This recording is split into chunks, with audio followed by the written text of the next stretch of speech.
তো কোরবানি দিবেন বছরে একবার। যদি আপনার এরকম শুধু জমি থাকে, ভূমি থাকে, তাহলে আপনার বছরের শুরু থেকে আপনাকে প্রস্তুতি নিতে হবে।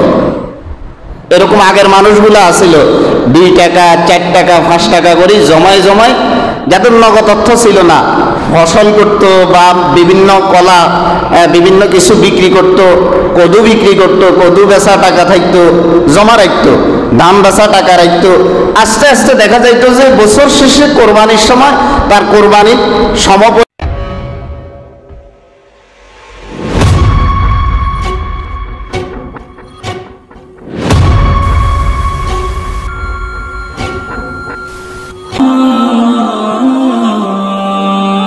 আরেকটি গুরুত্বপূর্ণ বিষয় হচ্ছে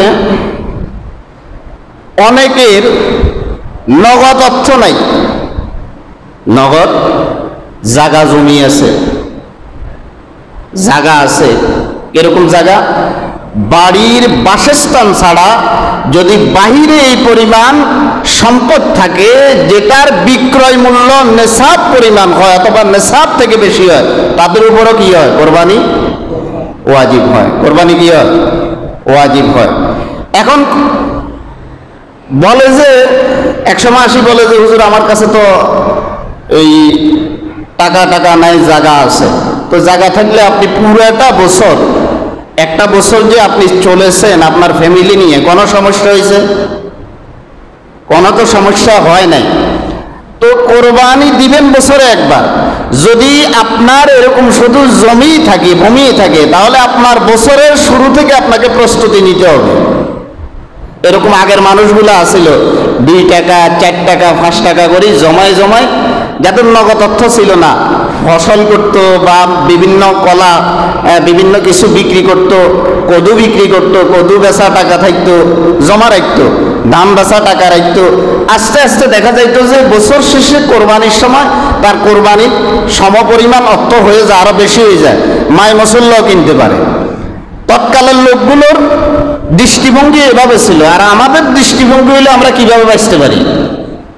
আমার তো টাকা নাই, তো পুরো বছর আপনার ফ্যামিলি সব চলছে, তো আপনার এই গুরুত্বপূর্ণ আমলটা আপনার যে করা লাগবে সেই চিন্তা চেতনা আপনার কেন ছিল না?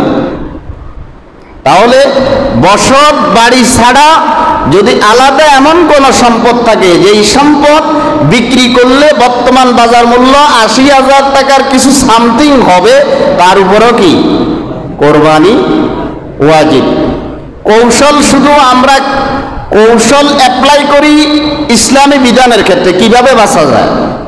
দুনিয়ার অন্যান্য ক্ষেত্রে আমাদের কোনো কৌশল করা লাগে না। দুনিয়া অর্জনের জন্য আমাদের কোনো কৌশল আমরা অ্যাপ্লাই করি না। আল্লাহ আমাদেরকে বুঝার তৌফিক দান করুন। এটা আমার কথা না, ফতোয়া শামির 6ষ্ঠ খণ্ডের 312 নম্বর পৃষ্ঠার এই আলোচনাগুলো আপনাদের সামনে উপস্থাপন করলাম।